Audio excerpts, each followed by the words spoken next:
Good morning sir. Very good morning. અને આજુબાજુ આ બધું કેમ બંધ છે? અને તમે લોકો આ શું કરો છો? અચ્છા, પાટીદાર આંદોલનની રેલીમાં જતા લાગો છો. આપણે તો જવું જ પડે ને, પાટીદાર છીએ. અરે ભાઈ, આવા ગળે પટ્ટા બાંધીને રેલીઓ કાઢવાથી કોઈ પબ્લિકને ફાયદો નથી થવાનો. આનાથી તો ફક્ત ને ફક્ત રાજકારણીઓને ફાયદો થાય છે. ભાઈ, આ સમય આપણો અને આપણા પાટીદાર સમાજના ફાયદાનો છે.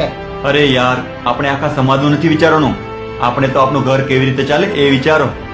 જો ભાઈ, આ પાટીદાર અનામત રેલી કોઈ એક વ્યક્તિ કે કોઈ પરિવારની નથી. ભવિષ્યમાં આપણા અને અન્ય સમાજોના ઘર સારી રીતે ચાલી શકે ને એના માટે છે.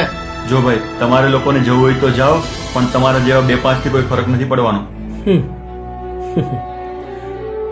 દોસ્ત, આપણા વિચારો જ આપણને એકત્ર નથી થવા દેતા.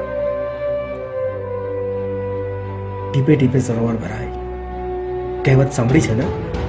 જો આપણા દરેક ઘર દીઠ 1 કે 2 વ્યક્તિ આ રેલીમાં જોડાશે ને, તો આપણી આ પાટીદાર અનામત રેલીની વિશાળતા એવી હશે કે ઇતિહાસ રચાઈ જશે.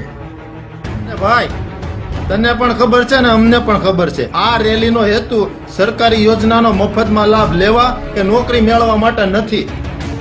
You are right sir. અમારા સમાજે પણ અનામત રેલી કરેલી, જેની પાછળનો ઉદ્દેશ્ય એ જ હતો જે પાટીદાર સમાજનો છે. ને ભાઈ, તારા બાળકોના શ્રેષ્ઠ પરિણામ હોવા છતાં એને એડમિશન ન મળે તો તારા અને તારા પરિવારની શું દશા થશે એનો વિચાર કર્યો છે તે? દોસ્ત, આ રેલીમાં કોઈ રાજકારણ નથી. આપણા રાજકીય નેતા અને આપણા સમાજના અગ્રણીઓ આપણી આવતી પેઢીના ઉજ્જવળ ભવિષ્ય માટે આ બધું કરી રહ્યા છે. દોસ્ત, સમાજ અને દેશ હવે બદલાઈ રહ્યા છે.